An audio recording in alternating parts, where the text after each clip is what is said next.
Hello दोस्तों, मेरा नाम प्रकाश चंद जोशी। आज मैं उस एक टॉपिक पे बात करूंगा। उस टॉपिक के बारे में आप जानते भी होंगे और कुछ लोग नहीं भी जानते होंगे। ITF 16949। अब ITF 16949 नाम आते ही बहुत से सोच रहे होंगे इंडस्ट्री में एक सर्टिफिकेट के तौर पे यूज होता है या इंडस्ट्री का एक बैकबोन है। आइए चलते हैं आगे।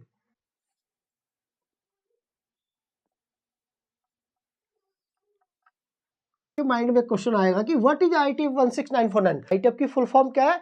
The international automotive task force. ये किस इंडस्ट्री में यूज होता है? ये आपका यूज होता है automotive sector. Automotive sector means जो ऑन रोड व्हीकल चलते हैं। ऑन रोड व्हीकल का मतलब आप महिंद्रा हो गया, टाटा हो गया, होंडा हो गया, हीरो मोटो हो गया, ये सारी व्हीकल कहाँ चलती है? On road. तो ऑन रोड इंडस्ट्री में यूज होने वाले जो व्हीकल हैं, गाड़ियां हैं, उसके लिए ये यूज होता है स्टैंडर्ड की full form.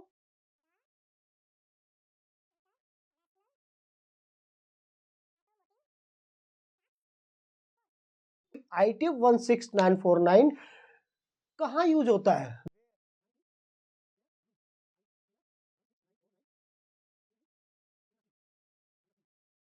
What is ITF 16949 के बारे में कंफर्म हो गया कि इसकी फुल फॉर्म क्या है।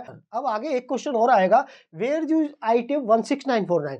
ITF 16949 आपका यूज होगा automotive industry. Automotive industry means road पे चलती हैं गाड़ियां, ऑन रोड व्हीकल।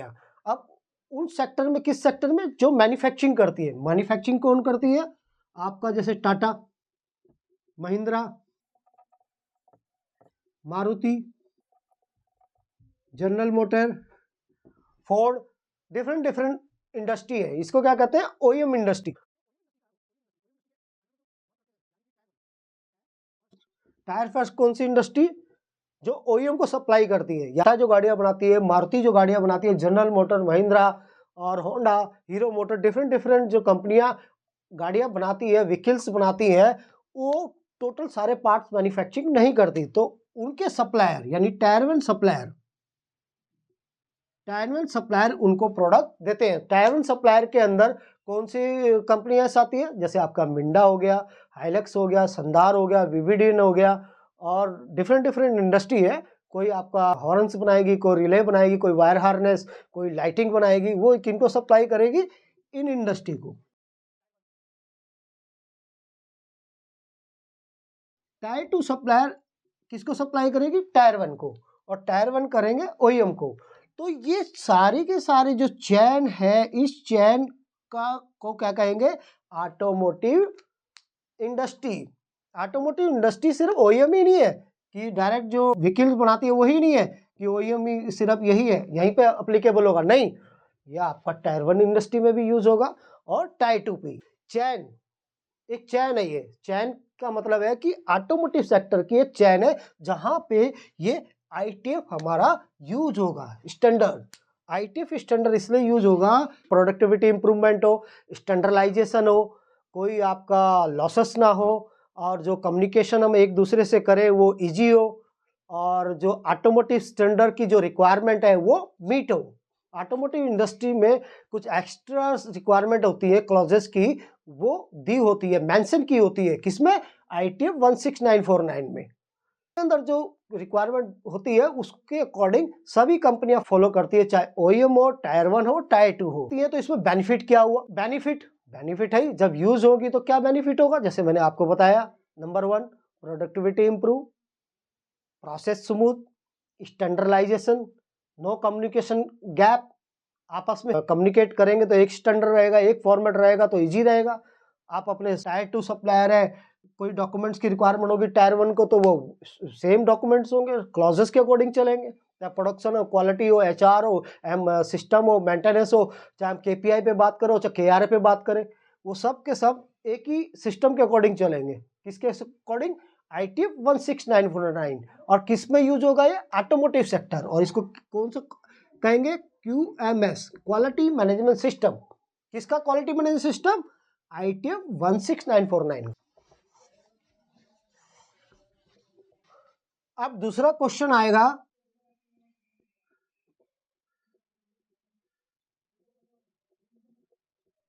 कि ITF who publish ITF 16949। 16949 publish करने वाले हैं जो कार मैन्युफैक्चरर्स होते हैं और एसोसिएशन मेंबर, जैसे AIG हो गया, VD हो गया, और आपका इसके साथ साथ मैन्युफैक्चरर कौन, जनरल मोटर, और डिफरेंट और भी OEM मैन्युफैक्चरर है कार के, वो सब मिलके ITF 16949 को पब्लिश करने वाले हैं। ये किया है कार मैन्युफैक्चरर्स यानी व्हीकल मैन्युफैक्चरर्स और इसके साथ साथ एसोसिएशन मेंबर्स ने। अब एक क्वेश्चन और आ गया कि when was publish ITF 16949। ITF 16949 जो फर्स्ट एडिशन है वो 2016 में पब्लिश हुआ है। कब हुआ है? 2016 में। क्या ITF पब्लिश हुआ है 16949, जो इसका वर्जन है 1695 कब हुआ है? 2016 में फर्स्ट एडिशन। इससे पहले ये क्या था?